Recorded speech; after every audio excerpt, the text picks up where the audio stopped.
Et coach, je comprends pas, ça fait plus d'1 an que je fais les mollets et ils sont toujours flasques, j'arrive pas à les dessiner. T'aurais pas une routine ou des conseils à me donner?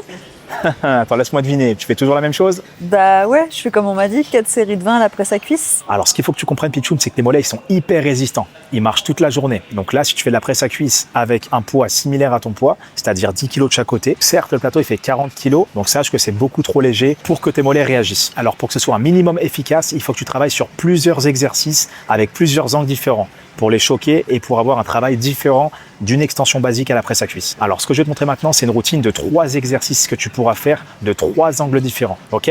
C'est parti. Pour le premier exercice, tu vas te mettre à la barre guidée avec un step. Donc, tu vas le placer de façon à ce qu'il soit parallèle à la barre et que ton buste soit en angle perpendiculaire avec tes jambes. Ensuite, lorsque tu décolles la barre, tu peux placer tes mains donc entre tes lombaires et la barre pour pas te faire mal au dos. Tu contrôles la descente, tu montes en étant explosive et tu marques un temps de contraction au pic. Tu fais donc 3 séries de 15 à 20 répétitions. Entre chaque série, tu vas prendre maximum 45 secondes de pause. Tu peux également faire une série en dégressive si tu mets du poids. Pour le deuxième exercice, tu vas te mettre sur un banc avec un step également pour travailler les solaires, cette fois-ci à la place des jumeaux que tu as eu en premier exercice. Tu prends 2 poids qui sont assez lourds de façon à bien ressentir tes mollets. Donc si c'est pas assez lourd, il faut absolument que tu augmentes. Au niveau du placement, il faut que ton tibia soit en angle perpendiculaire avec ta cuisse. Et pareil au niveau du tempo, tu contrôles la descente, tu montes en étant explosive et tu marques un temps d'arrêt au pic de contraction. Pareil, 3 séries de 15 à 20 répétitions. Tu peux ajouter une série dégressive si tu as 2 haltères de poids différents à proximité. Et pour le dernier exercice, également avec ton step, debout. Donc là, tu vas faire ça sur une jambe si possible. Si tu n'y arrives pas sur 2 jambes, même tempo. Contrôle la descente, tu montes vite et tu marques le temps d'arrêt tout en haut. Et pareil, 15 à 20 répétitions et là, 3 séries suffiront. Si jamais tu veux, tu peux également rajouter un poids. Fais cette routine